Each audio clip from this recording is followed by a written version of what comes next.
Hello बच्चों, welcome back once again. आज मैं आपके सामने फिर से लेकर के आ चुका हूं हेलो एल्केन हेलो एरीन का एक्सरसाइज का क्वेश्चन जो हम लोग प्रैक्टिस कर रहे थे। इससे पहले मैंने आप लोगों को इस चैप्टर का पूरा इन टेक्स्ट क्वेश्चन एग्जाम्पल का क्वेश्चन करवा चुका हूं और इससे पहले आपको 10.14 तक मैंने आप लोगों को एक्सरसाइज का भी क्वेश्चन करवा चुका हूं। तो न्यू वाला जो एनसीईआरटी हम लोगों का है उसका पेज नंबर 320 और एग्जाम्पल 10.15 यहां से आज हम लोग देखते हैं कुछ क्वेश्चन को। ठीक है, तो देखिए तैयार हो जाइए आप लोग। सबसे पहले यहां पे आप लोगों को दे रहा है right the mechanism of the flowing reaction. बच्चों यहां पे मैकेनिज्म कुछ रिएक्शन का आप लोगों को लिखना है जिसमें कि आपको कह रहा है कि नॉर्मल ब्यूटाइल ब्रोमाइड ऐसा दिया हुआ है और इसका रिएक्शन अगर आपको दिया हुआ है केसीएन के साथ, बिल्कुल, तो कह रहा है इसके केस में कि यहां पे दिया हुआ है एक इथाइल अल्कोहल और साथ में यहां पे जो दिया हुआ है वो दिया हुआ है वाटर, ये दिया हुआ है और लास्ट में यहां पे बना दिया है इसके केस में नॉर्मल ब्यूटाइल साइनाइड। इसका मैकेनिज्म मुझे दिखाना है तो बहुत आसानी से आप दिखा सकते हो। देखिए NBuBr का मतलब क्या है? Bu का मतलब होता है ब्यूटाइल। आप इसके केस में सबसे पहले इसको दिखा दीजिए CH3 CH2 CH2 and CH2 के साथ Br, बिल्कुल इसी को बच्चों यहां पे जो कहा जाता है इसको कहते हैं नॉर्मल ब्यूटाइल ब्रोमाइड, ये कहा जाता है। और इसका रिएक्शन मेरे को किसके साथ करवाना है? K plus and Cn minus. और आप लोग अच्छे तरीके से जानते हो कि अगर आप प्राइमरी या सेकेंडरी एल्काइल हैलाइड का रिएक्शन करवाते हो NaCN और KCN के साथ, पाथवे यहां पे होता है कौन सा? SN2।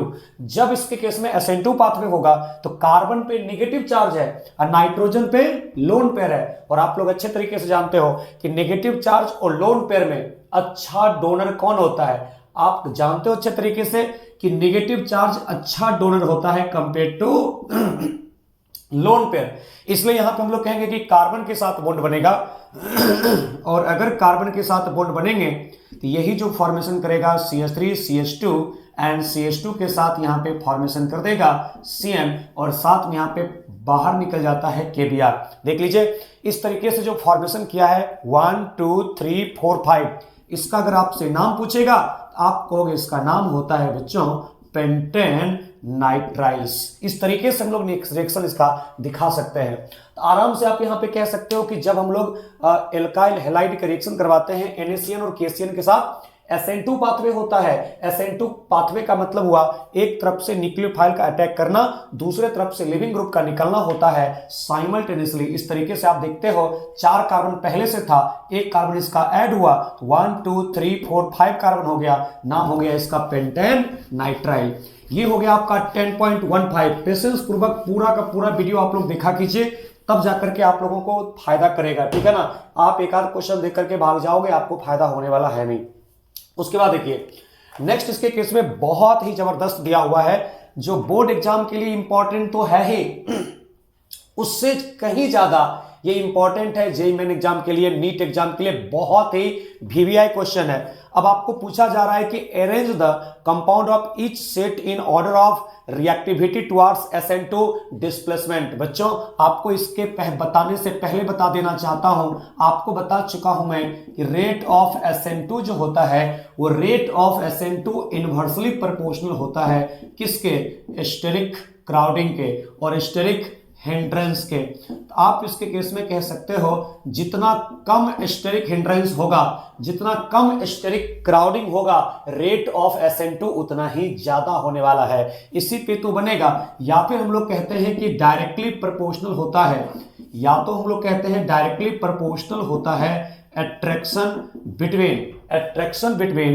Nucleophile and substrate. Nucleophile and substrate के बीच में अट्रैक्शन ज्यादा होना चाहिए और रिपल्सन कम होना चाहिए। इस तरीके से यहां पे निकाला जाता है बच्चों रेट ऑफ SN2। अब देखिए इस कॉन्सेप्ट पे मैंने पहले भी आपको इससे पहले भी क्वेश्चन बहुत सारा बनवा चुका हूं, ठीक है। आज कुछ नया क्वेश्चन हम लोग देखते हैं। 10.16 का सबसे फर्स्ट क्वेश्चन क्या दिया हुआ है, ध्यान से पढ़िएगा।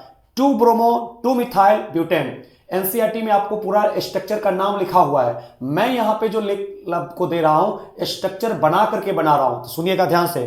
2 ब्रोमो 2 मिथाइल ब्यूटेन कहने का मतलब हुआ 2 ब्रोमो ऐसा होगा 2 मिथाइल यहां होगा, और ब्यूटेन कह रहा है मतलब 4 कार्बन का पैरेंट चेन, यही हो गया 2 ब्रोमो 2 मिथाइल ब्यूटेन। उसके बाद है 1 ब्रोमोपेंटेन। तो 1 ब्रोमोपेंटेन कहने का मतलब हुआ CH3 CH2 CH2 CH2 and CH2 का Br, इसी को हम लोग कहते हैं 1 ब्रोमोपेंटेन कहते हैं।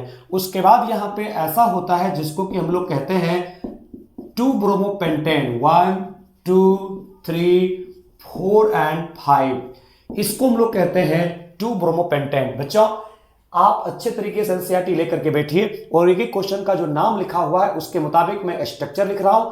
आप अपना जो है शॉर्ट नोट्स में जरूर इसको लिखिएगा। शॉर्ट नोट्स जो आप लोग तैयार करते होंगे इसमें जरूर आप लोग इसका स्ट्रक्चर बना लीजिएगा।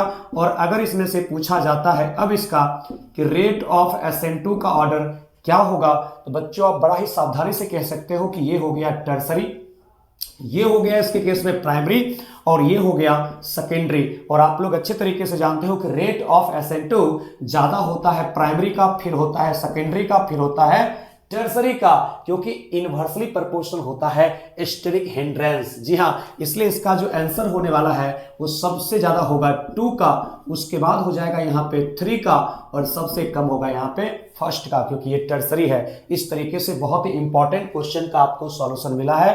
Rate of SN2 inversely proportional crowding, जिस कार्बन पे लिविंग ग्रुप है वहां पे देखो कहां पे रिपल्सन कम हो सकता है, तो रिपल्सन सबसे कम वहीं हो सकता है क्योंकि वहां पे 2 हाइड्रोजन है और एक कार्बन इधर अटैच्ड है, इधर लंबा का लंबा चेन है। इधर देखते हो एक हाइड्रोजन है, दोनों साइड कार्बन है। इधर आप देख सकते हो कि तीनों साइड कार्बन ही है, रिपल्सन ज्यादा होता है टर्सरी के केस में।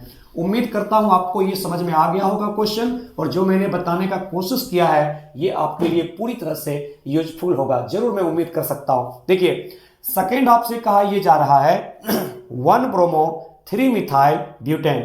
तो 1 ब्रोमो 3 मिथाइल ब्यूटेन कहने का मतलब यह हुआ CH3 CH के साथ CH3, उसके बाद CH2, उसके बाद यहां पे हो गया CH2 and Br, CH2 and Br, ये इसको मान लेते हैं फर्स्ट, इसी को कहते हैं 1 ब्रोमो 3 मिथाइल ब्यूटेन। उसके बाद क्या है 2 ब्रोमो 2 मिथाइल ब्यूटेन। देखिए बच्चों ये हो गया इसके केस में 2 ब्रोमो 2 मिथाइल ब्यूटेन, ऐसा हो गया।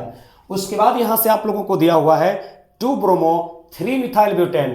तो 2 ब्रोमो 3 मिथाइल ब्यूटेन कहने का मतलब हुआ, जैसे यहां पे लिख लेते हैं हम लोग मिथाइल, यहां पे लिख देते हैं इसके केस में, यहां बगल में लिख देते हैं ब्रोमीन, और यहां लिख देते हैं मिथाइल, ये हो गया थर्ड। बच्चों ये हो गया 1 ब्रोमो 3 मिथाइल ब्यूटेन, ये हो गया 2 ब्रोमो 2 मिथाइल ब्यूटेन, ये हो गया 2 ब्रोमो 3 मिथाइल ब्यूटेन। नंबरिंग इधर से होगा 1 2 3 4। अब आपको यहां से पूछा यह जा रहा है कि रेट ऑफ SN2 का ऑर्डर क्या होगा। तो देखिए ये वाला जो एल्काइल हैलाइड है ना, ये है प्राइमरी, सबसे कम क्राउडिंग है। यहां देखिए ये क्या है टर्सरी, क्योंकि जिस कार्बन पे हेलोजन अटैच्ड है वहां पे 1 2 3 कार्बन है। यहां जिस कार्बन पे हेलोजन अटैच्ड है वहां पे 1 कार्बन अटैच्ड है। यहां जिस कार्बन से हेलोजन अटैच्ड है वहां 2 कार्बन है, तो 2 कार्बन अटैच्ड है इस कार्बन से, तो कहेंगे 2 डिग्री। और बच्चों सबको जानते हो रेट ऑफ SN2 होता है 1 डिग्री।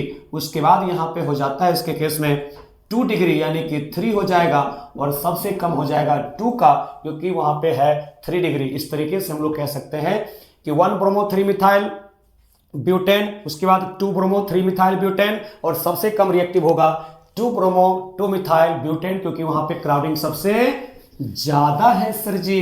इस तरीके से इसका हम लोग आंसर आराम से कर सकते हैं सर जी। उसके बाद देखिए ये जो आपको 10.16 का तीसरा क्वेश्चन दिया हुआ है, ये सब क्वेश्चन का खूब मुझे आ रहा था बच्चों के द्वारा रिक्वेस्ट कि सर जल्दी बना दीजिए वीडियो, जल्दी बना दीजिए। लीजिए आज मैं लेकर के आ गया। अब आपकी जिम्मेवारी है कि आप इसको पढ़िए, कितना जल्दी कंप्लीट करते हैं। और भी कोई अगर आपको टॉपिक होगा तो जरूर बताइएगा, मैं बनाने का कोशिश करूंगा।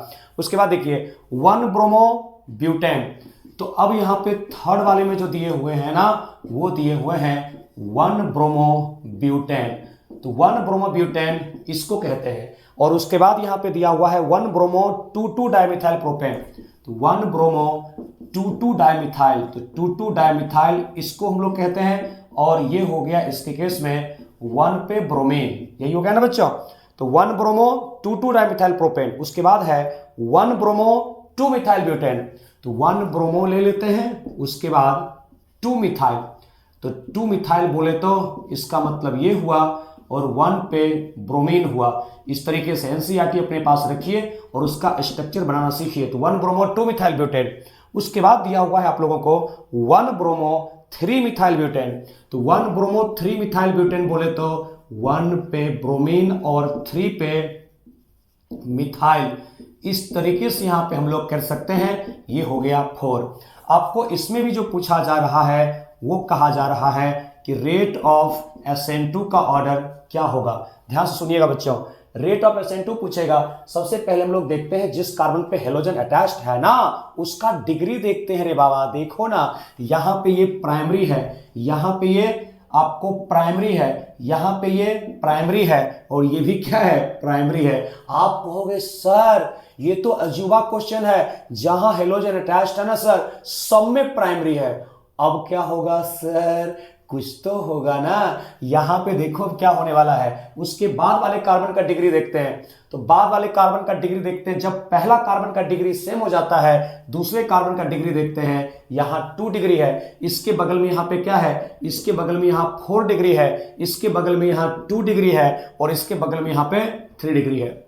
तो बच्चों ये तो क्लियर हो गया कि सबसे कम रिएक्टिव यहां पे 2 होने वाला है, क्योंकि 1 डिग्री के बगल वाला कार्बन 4 डिग्री है। सबसे ज्यादा हाईली क्राउडेड है, यहां पे ज्यादा रिपल्सन होगा, क्योंकि SN2 का मतलब होता है जिस कार्बन से निकलेगा लिविंग ग्रुप, बैक साइड से उसी कार्बन पहुंचेगा न्यूक्लियोफाइल, जो कि रिपल्सन यहां पे ज्यादा देगा, नहीं हो पाएगा रिएक्शन। उसके बाद देखिए इसके केस में क्या होने वाला है। यहां पे 1 डिग्री के बगल में 2 डिग्री है, यहां भी 1 डिग्री के बगल में 2 डिग्री है, लेकिन यहां 2 डिग्री के बाद क्या है, 2 डिग्री, और यहां 2 डिग्री के बाद क्या है, 3 डिग्री। तो कम क्राउडिंग कहां हुआ, फर्स्ट में। सबसे कम क्राउडिंग हुआ फर्स्ट में, उसके बाद हो गया 4 में, उसके बाद हुआ यहां पे 3 में, और सबसे ज्यादा क्राउडिंग हो गया 2 में। जहां पे लिविंग ग्रुप है उसके जस्ट बगल वाले कार्बन पे देखिए डिग्री, तो उसका जब फर्स्ट कार्बन का डिग्री जिस पे हेलोजन है उसका डिग्री सेम हो गया, तो बगल वाले कार्बन का डिग्री देखा जाता है। उसके बगल वाला का भी सेम हो गया, तो उसके बगल वाले का डिग्री देखिए,